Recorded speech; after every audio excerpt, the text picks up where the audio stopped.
윤석열의 꿈이 일장춘몽이 되어버렸습니다. 윤석열의 휴가 기간 동안 터진 법원의 기습 결정에 방송장악의 꿈은 멀리 날아가 버렸는데요. 방송장악을 위해 생각해낸 장기가 법원의 결정으로 이제는 자신의 족쇄가 돼버렸습니다. 발등에 불이 떨어진 윤석열은 용산으로 긴급히 복귀했지만 이미 사태는 돌이킬 수 없는 지경에 이르렀는데요. 또한 김건희 명품백 사건을 종결지은 권익위 내에서 불미스러운 일까지 겹쳤지만 김건희는 부산 관광을 돌며 여유로운 모습을 보여 대조를 이루고 있습니다. 꺾이지 않고 물러서지 않겠습니다. 여러분의 구독과 좋아요는 제가 버틸 수 있는 힘이 됩니다. 법원이 방통위가 MBC 대주주인 박문진의 신임 이사 6명을 임명한 효력을 오는 26일까지 정지했습니다. 이는 윤석열과 이진숙의 방송장악에 완전히 찬물을 끼얹은 법원의 결정으로 평가받고 있습니다.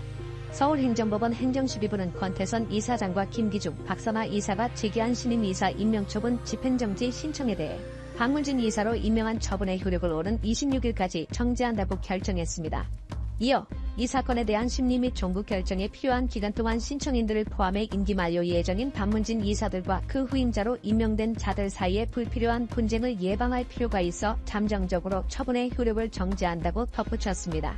즉 이진숙과 윤석열이 임명한 이사진들은 아무런 결정을 할 수 없는 상태가 된 것인데요. 앞서 방통위는 지난달 31일 이진숙 위원장 취임 당일 박문진 이사 6명 선임안을 의결했습니다.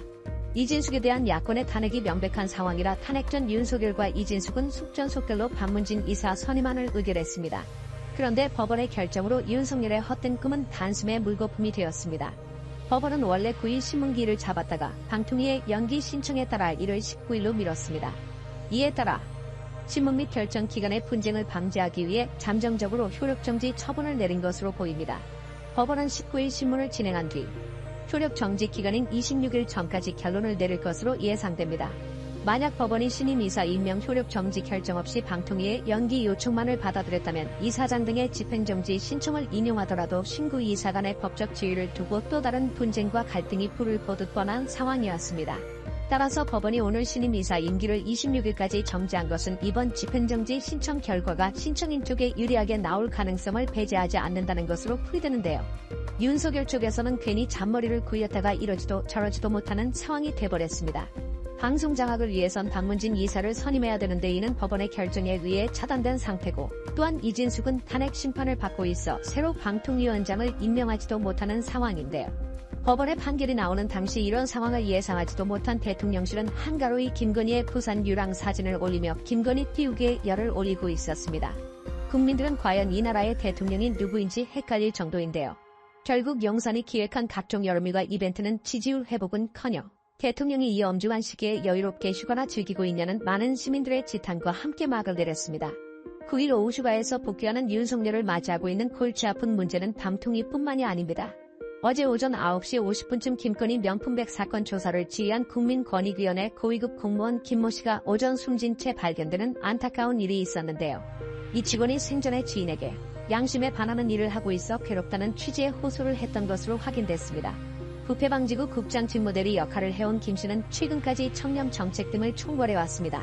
청탁금지법 담당으로 김건희 명품백 수수 의혹 신고 사건의 조사도 지휘했었는데요. 김 씨는 6월 27일 지인과의 통화에서 권익위 수뇌부 인사가 이 사안을 종결하도록 밀어붙였고 나의 생각은 달랐지만 반대할 수 없었다. 심리적으로 힘들다라고 말한 것으로 확인됐습니다. 지난 6일 지인과의 카카오톡 메신저에서도 심리적으로 힘들다. 최근 실망을 드리는 것 같아 송구한 마음이다. 참 어렵다라고 말한 것으로 확인됐습니다. 결국 수뇌부의 무리한 압박에 심적 부담을 느낀 것으로 보이는데요. 대통령실은 이런 사실에는 눈을 감은 채 김건희 부산 방문 사진 배포에 열을 올리고 있었습니다. 정청래 민주당 최고위원은 당 최고위원회의에서 이를 강하게 비판했는데요. 윤석열 정권, 이보다 더 나쁜 정권은 없었다. 권익위 전 간부, 숨진 국장, 명품백 사건 처리 잘못됐다. 토로. 사건 제대로 처리되지 않았는데 막지 못해 죄송하고 아쉽다. 토로해. 해법 찾아야 하는 국장으로서 무혐의 결정에 따른 비난에 괴로웠을 것. 노컷 뉴스 보도 내용입니다. 국민권익위원회 간부가 스스로 목숨을 끊었습니다. 고인의 명복을 빕니다.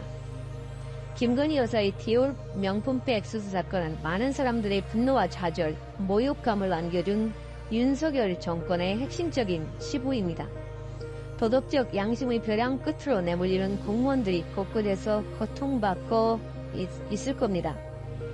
검사들이 출장 뷔페에 가듯이 김건희 여사 앞에 불려가 핸드폰 뺏기고 신분증 뺏기고 수사했다고 하니 국민 권익이야 오죽했겠습니까? 예외도 특혜도 성역도 없이 조사하겠다던 검찰총장도 결국 사과를 할 수밖에 없었던 윤석열 정권의 무도함이 끝내 아까운 한 공무원의 목숨을 앗아갔습니다. 윤석열 정권 이보다 더 나쁜 정권이 있었을까?